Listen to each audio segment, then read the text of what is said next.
Hi viewers, welcome to our channel. ప్రస్తుతం మనతో పాటు senior journalist Damoh Bala sir ఉన్నారు. వారితో మాట్లాడదాం. నమస్కారం సార్. నమస్తే.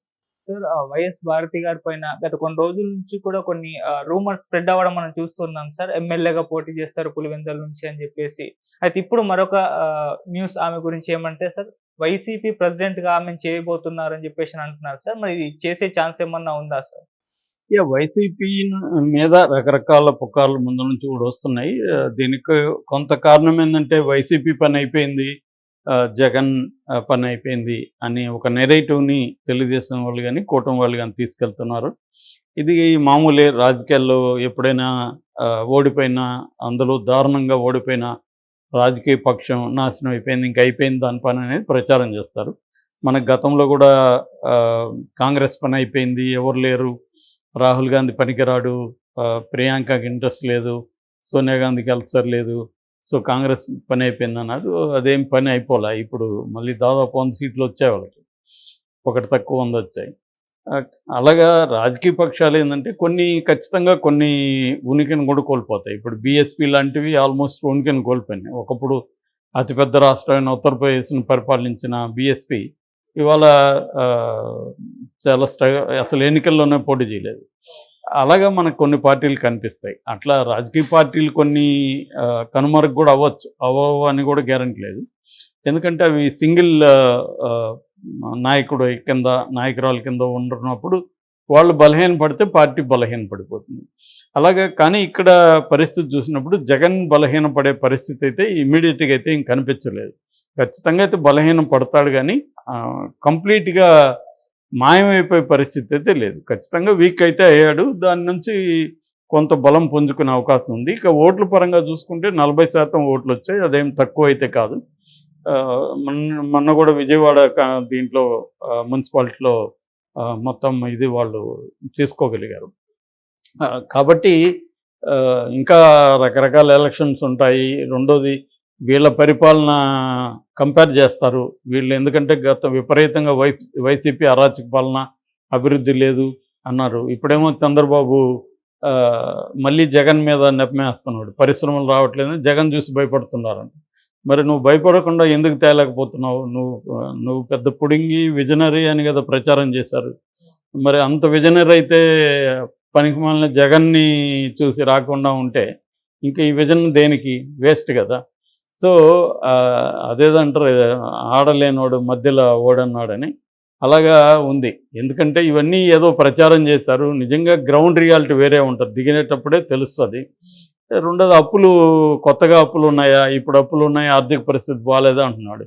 అది తెలిసి మరి ఎందుకు ఇచ్చావు అన్నీ? ఇవి 1,20 కోట్ల సంవత్సరానికి ఎక్కడి నుంచి తెద్దామని హామీలు ఇచ్చారు. కాబట్టి ఏంటంటే ప్రతి ఒక్క పొలిటికల్ పార్టీ అనేక అబద్ధాలు చెప్పి దొంగ హామీలు ఇచ్చి అధికారంలోకి వస్తారు. వచ్చిన తర్వాత మళ్ళీ నెపం దేని మీద వెయ్యాలి, వీళ్ళు అమలు చేయలేరు. కాబట్టి ఇదే జరుగుతుంది. సో అందువల్ల ఈ ఓవరాల్ దీంట్లో ఏంటంటే జగన్ పని అయిపోయింది, వైసీపీ పని అయిపోయింది అన్న ఒక నెరేటివ్ని వీళ్ళు బలంగా తీసుకెళ్తున్నారు. అందువల్ల రకరకాల పుకార్లు క్రియేట్ చేస్తున్నారు. ఇది జగన్ రిజైన్ చేసేస్తున్నాడని, పులివెందుల నుంచి పార్లమెంట్కి వెళ్ళబోతున్నాడని, పులివెందుల ప్లేస్లో భారతిరెడ్డిని తీసుకొస్తున్నారని ఒకటి. రెండోది, ఈరోజు కూడా కొన్ని తెలుగుదేశం వెబ్సైట్లు, పేపర్లు రాసి విజయమ్మని ఒప్పించారు, విజయమ్మ పులివెందుల నుంచి పోటీ చేయబోతుంది అనేది ఒక న్యూస్. సో అంతకుముందు కూడా మనం కూడా చెప్పుకున్నాం, కాంగ్రెస్లో విలీనం చేసేస్తారనేది కూడా ఒక న్యూస్. సేమ్ మనకి ఈ 2 రాష్ట్రాలు కంపేర్ చేస్తే ఇక్కడ కాంగ్రెస్ కూడా బీఆర్ఎస్ మీద అదే చేస్తుంది. బీఆర్ఎస్ బీజేపీలో విలీనం అని ఇక్కడ కూడా ప్రచారం చేస్తుంది. ఈ 2 కూడా జరిగే వ్యవహారాలు అయితే కాదు. కాకపోతే కంపారేటివ్లీ బీఆర్ఎస్ జగన్తో కంపేర్ చేస్తే జగన్ కొద్దిగా బెటర్ పొజిషన్లో ఉన్నట్టుగా మనకు కనబడుతుంది. ఎందుకంటే జగన్కి రాజ్యసభ సభ్యులు ఉండడం, 4 లోక్సభ సభ్యులు ఉండడం, దీనివల్ల జగన్ కొద్దిగా ఇది ఉంది. ఇక్కడ ఇంకొంత వీక్గానే ఉంది బీఆర్ఎస్. సో మొత్తం బీఆర్ఎస్ పార్టీ కాంగ్రెస్లోకి లెజిస్లేటివ్ పార్టీ విలీనం అయిపోయే అవకాశం కూడా ఇక్కడ కనబడుతుంది. అయితే ఇప్పుడు జగన్ మీద ఎందుకు ఇవి వస్తున్నాయంటే, ఒకటి, జగన్ అసెంబ్లీలోకి పోయి అవమానాల పాలవడం ఎందుకు అన్న పరిస్థితి జగన్కు ఉంది. అది వాస్తవం కూడా. ఎందుకంటే ఖచ్చితంగా వాళ్ళు అవమానిస్తారు. గతంలో జగన్ కూడా అవమానించాడు కాబట్టి ఇప్పుడు వీళ్ళు కూడా అవమానిస్తారు. సో గతంలో కూడా చంద్రబాబు ప్రతిజ్ఞ చేసి అసెంబ్లీకి రాలేదు కదా. సో ఇప్పుడు జగన్ కూడా వెళ్తే ఇబ్బంది కాబట్టి వెళ్లకుండా ఉందాం అనేది ఆలోచించవచ్చు. అందువల్ల ఏమన్నా రిజైన్ చేస్తాడా? కానీ రిజైన్ చేస్తే పార్లమెంట్కి ఎందుకు వెళ్తాడు? పార్లమెంట్కి వెళ్తే ఇక్కడ వీక్ అయిపోతుంది కదా. భారతిరెడ్డిని పార్టీని ఎలా నడపగలదు? నిజానికి క్రైసిస్ ఉన్నప్పుడు అనుభవజ్ఞుడైన లీడర్ కావాలి, కానీ కొత్తగా ఆమెను పెడితే ఆ మాట ఎవరు వింటారు? ఆమెకి అన్ని న్యూయాన్సెస్ ఏం తెలుస్తాయి రాజకీయ నాయకులు? కాబట్టి ఇవన్నీ ఏంటంటే నాకు తెలిసి తెలుగుదేశం వల్ల క్రియేట్ చేస్తున్న ఒక గందరగోళాన్ని క్రియేట్ చేసి వైసీపీలో ఏదో అయిపోతుంది, వైసీపీ ఖాళీ అయిపోతుంది, కాంగ్రెస్లోకి వెళ్ళిపోతారు అందరూ అన్న ఒక నెరేటివ్ని ఈ మధ్యకాలంలో తీసుకొస్తున్నారు. ఇప్పటి వరకు అయితే అటువంటి ఏమీ ఇది లేదు. రీసెంట్గా నిన్న మొన్న బుగ్గన వెళ్ళిపోతున్నాడని కూడా వార్తలు వచ్చాయి. సో ఖచ్చితంగా కొంతమంది వెళ్ళిపోయే వాళ్ళు వెళ్ళిపోతారు. ఎందుకంటే కేసులు ఇవన్నీ భరించాలి కదా. ఎవరికి ఇవాళ రాజకీయ నాయకులు పార్టీ లాయల్టీ అనేది కూడా ఏం లేదు. వైసీపీలో ఉండేవాళ్ళు చాలామంది తెలుగుదేశం నుంచి వెళ్ళిన వాళ్ళు ఉన్నారు, వైసీపీలో కాంగ్రెస్ నుంచి ఉన్న వాళ్ళు ఉన్నారు, అలాగే తెలుగుదేశంలో ఉన్న వాళ్ళు చాలామంది వైసీపీ వాళ్ళు ఉన్నారు. ఇక్కడ ఏ పార్టీ ఎవడనేది ఇవాళ లేదు. అసలు ఏ పార్టీలో ఈరోజు ఉన్నాడో రేపు ఏ పార్టీలో ఉంటాడో వాడికే తెలియని పరిస్థితి ఇవాళ నెలకొంది. రెండోది ఏం చేస్తారు, చంద్రబాబు ఇప్పుడు అబ్సల్యూట్ మెజార్టీ ఉంది కాబట్టి ప్రెజర్ చేస్తారు. ఈ ప్రెజర్ టాక్టిక్స్ అనేది కూడా ప్రతి రాజకీయ పార్టీ చేస్తుంది అధికారంలో ఉంది. ఇక్కడ ఇప్పుడు కాంగ్రెస్ అదే చేస్తుంది, ఇంతకుముందు జగన్ అదే చేశాడు, ఇంతకుముందు కేసీఆర్ అదే చేశాడు. అంటే ప్రత్యర్థుల్ని ప్రెజర్ చేయడం, ప్రలోభ పెట్టడం, ఇది క్యారెక్టర్ అండ్ స్టిక్ పాలసీ. ఇది తరతరాలుగా వచ్చేది, కొత్తది కూడా ఏం కాదు. దీన్ని అందరూ అమలు చేస్తారు. అంటే ప్రెజర్ చేయడం వల్ల నువ్వు ఆ పార్టీలో ఉండకూడదు, ఎందుకంటే ఆ పార్టీని వీక్ చేయాలనేది ప్రతి ఒక్కడి టార్గెట్.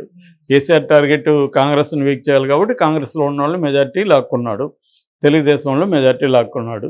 ఇప్పుడు రివర్స్లో బీఆర్ఎస్ వాళ్ళు మెజార్టీ లాక్కునే పనిలో కాంగ్రెస్ ఉంది. అక్కడ కూడా తెలుగుదేశం కూటమి కూడా ఇప్పుడు అదే పని చేస్తుంది. తన అయితే వాళ్ళని తన దగ్గరికి తీసుకునే ఆలోచన లేదు, కానీ వైసీపీని ఖాళీ చేయాలి. సో ఖాళీ చేయాలంటే మనం ప్రెజర్ పెట్టి పొగబెడితే వాళ్ళకి ఆల్టర్నేటివ్ కాంగ్రెస్. సో కాంగ్రెస్లోకి మీరు వెళ్తే మేము మీ జోలికి రాము అన్న ఒక నెరేటివ్ను వాళ్ళకి తీసుకెళ్ళగలిగితే వాళ్ళందరూ కాంగ్రెస్లోకి కనీసం దాని ఏమంటారు ప్రొటెక్షన్ కోసం అన్న అటు వెళ్తారు. ఇక్కడ ఉంటే జైలుకి వెళ్ళాలి, కేసులు చూడాలి, మన ఆర్థికంగా దెబ్బ కొట్టేస్తాడు చంద్రబాబు అన్న భయాలు ఉంటాయి. ఎందుకంటే ఒక ఊరికి 100 కోట్లు 200 కోట్లు బిజినెస్లో లాస్ వచ్చే విధంగా చంద్రబాబు చేశాడు. మళ్ళీ కోలుకోవడానికి వాళ్ళకి కొంతమంది అయితే జీవితాంతం కోలుకోలేరు, కొంతమంది కోలుకోవాలంటే 10 ఏళ్ళు 20 ఏళ్ళు పడుతుంది మళ్ళీ అదంతా పునర్నిర్మించుకోండి. జగన్ కూడా అదే పని చేశాడు కదా, జేసీ దివాకర్ రెడ్డి లాంటి వాళ్ళని, తర్వాత ప్రకాశం జిల్లాలో కొంతమందిని ఇలాగా తను కూడా ప్రెజర్ చేశాడు. ఇది అందరూ చేసే పని. సో అలాగా ఇప్పుడు చేస్తే భారతిరెడ్డిని అతను పెట్టడం వల్ల వైసీపీకి ఏంటి లాభం అనేది ఎవరు ఆలోచించలే, పుకార్లు క్రియేట్ చేస్తున్నారు. సో నాకైతే తెలిసి అటువంటిది ఏమీ జరిగే పరిస్థితి లేదు. భారతిరెడ్డి వచ్చి ఇప్పటికిప్పుడు ఆమెకేమీ రాజకీయాల్లో ఎక్స్పీరియన్స్ కానీ ఏమీ లేదు. సో ఆమె ఏమీ లేకుండా ఇప్పుడు వచ్చి పార్టీ పగ్గాలు తీసుకొని క్రైసిస్లో ఉన్నప్పుడు పార్టీని నడపడం కష్టం.